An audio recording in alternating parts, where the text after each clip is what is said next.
Ustaz dah call tadi kan, Ustaz? Dah call kita nikah saja. Malam ni je, senang cerita.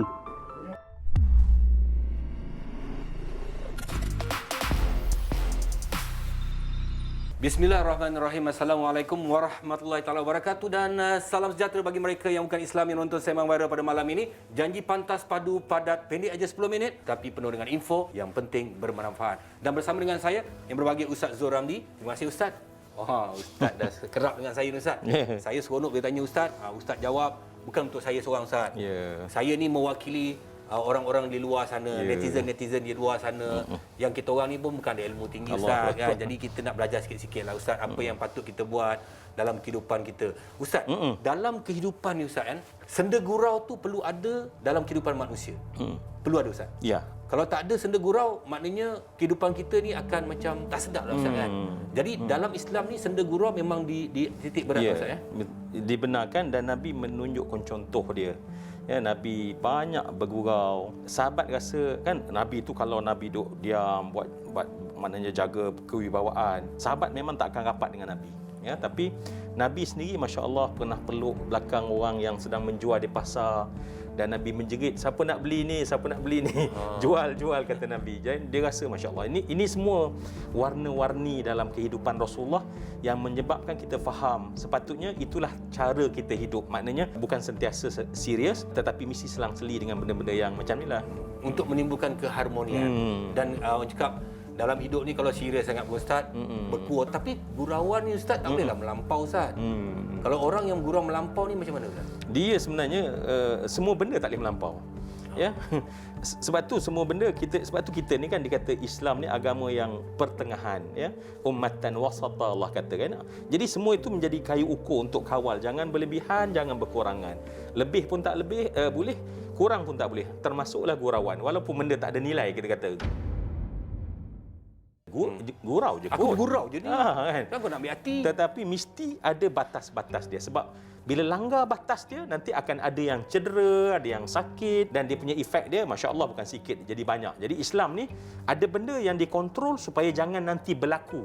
Jangan dah berlaku kita akan salahkan. Kenapalah Islam tak bagi panduan ya? Jadi Islam tu bagi panduan supaya jangan lebih, terutama pada benda-benda yang kita terlepas pandang. Bagaimana gurauan yang membuatkan orang tu sakit hati Ustaz? Adakah benda ni berdosa? Ya, memanglah. Apabila kita kata maknanya melepasi batasan dia sampai efek pada orang lain. Orang sakit hati, orang rasa tercabar maruah dia, orang rasa apa pun rasa yang tak baik, yang kemudian hasil daripada gurauan kita tu, itu mendatangkan dosa daripada maknanya kita tu dianggap sebagai berdosa. Yang baru-baru ni Ustaz, ada satu kisah ni Ustaz, bagaimana kawan yang lelaki seorang ni ditinggalkan berdua-duaan. Kemudian dia hire, dia upah orang untuk menjadi pegawai pencegah maksiat. Datang, dia sebenarnya prank lah Ustaz. Datang untuk tangkap halawat. Ini gurauan ni macam mana? Masya-Allah ya. Sebab itulah kalau stesen TV dia ada peraturan, etika, undang-undang kan. Tak kiralah di seluruh dunia, bukannya di Malaysia saja. Tapi bila private ni, dia tak tahu, dia ingatkan semua dia tengok kat TV itu semua benda boleh. Ya. Jadi sebenarnya walaupun diri kita secara individu patutnya peraturan, dan peraturan lain adalah peraturan agama lah. Maknanya agama melarang. Contoh Nabi kata, kenapa kalau kita main benda tajam, kita tak boleh halakan walaupun bergurau. Kononnya aku tetap orang kan. Kenapa? Sebab Nabi sangat menghalang benda tu. Sebab benda tu memudaratkan orang. Mungkin menjatuhkan pada mudarat. Jadi kalaulah tertetap itu mudarat, kalau tadi prank yang macam tadi, betapa banyak mudarat pada mak ayah, pada hubung, kita tak tahu rangkaian-rantaian tu ya. Jadi sebab tu masya-Allah mungkin kita cakap ni kita harap orang yang terfikir nak buat konten-konten yang sekadar apa untuk views, untuk viewers bagi ramai, insaflah. Ya, benda tu tak ke mana ya. Hari ni dapat, esok dosa yang masuk bersama dengan duit tu saya kira tak terbayar kita. Impaknya apatah lagi. Dari segi undang-undang dah salah kerana mereka nak buat prank, tapi mereka tidak memikirkan apakah impak selepas itu. Kerana dalam undang-undang juga menyamar menjadi penguat kuasa adalah salah. Adakah dia mengundang balik keburukan pada diri dia apabila dia nak buat konten prank tadi Ustaz. Ya, ya. Ya, kita bukan nak tunjuk kita pandai, Betul. tapi kita nak menasihati. Mungkin perkara itu boleh berlaku pada kita. Betul. Nah. Betul, kita nasihat tu untuk kita sebenarnya kan.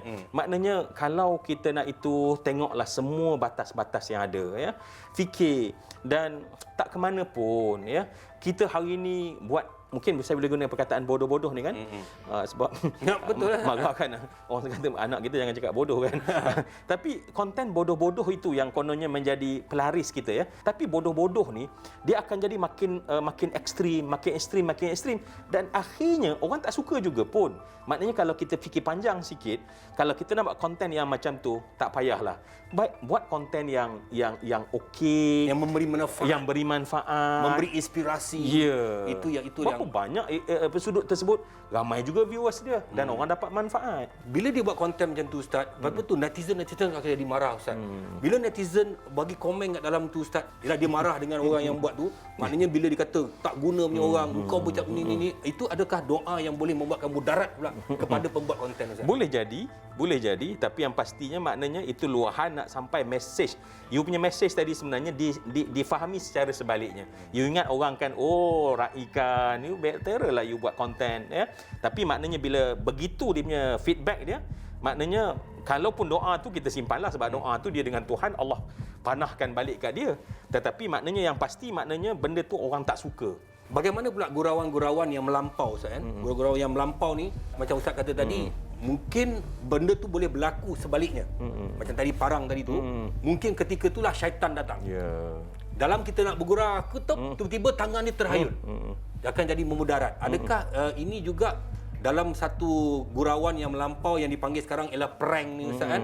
Boleh terjadi kerana di negara luar Ustaz, ada satu gurauan yang begini Ustaz, dia pergi kepada satu kereta mewah, dia dia calarkan kereta orang, padahal dia tak calar pun. Kemudian dia lari dan tuan punya kereta tu bawa keluar pistol dan tembak dan dia mati Ustaz. Adakah perkara-perkara ni Ustaz, syaitan akan mengambil kesempatan kepada keadaan tu? Betul. Syaitan ni dia bukan benci orang Islam je. Dia benci manusia. Cuma orang Islam lebih lagi dia benci. Jadi asal dia boleh musnahkan orang dan kita yang menyiapkan diri kita untuk musnah, jadi sebab itulah Kita bagi jalan pada dia. Kita bagi jalan kat dia. Ya. Kita yang kena prank akhirnya oleh syaitan. Kita kena prank dengan syaitan sebenarnya. Konon nak prank orang. Maknanya kita kalau kena prank dengan syaitan, apa yang kita buat tu boleh membabitkan kita berdosa juga. Bercakap pasal prank, bercakap pasal gurauan yang melampau ni Ustaz, adakah dia bersangkut paut dengan akhlak kita? Kalau kita nak cakap akhlak, dia lebih tinggi lagi ialah apa nilai. Bila sebut nilai, ya, hampir seluruh manusia terima. Cuma nilai di tempat tu dia kata ni okey, contoh di barat.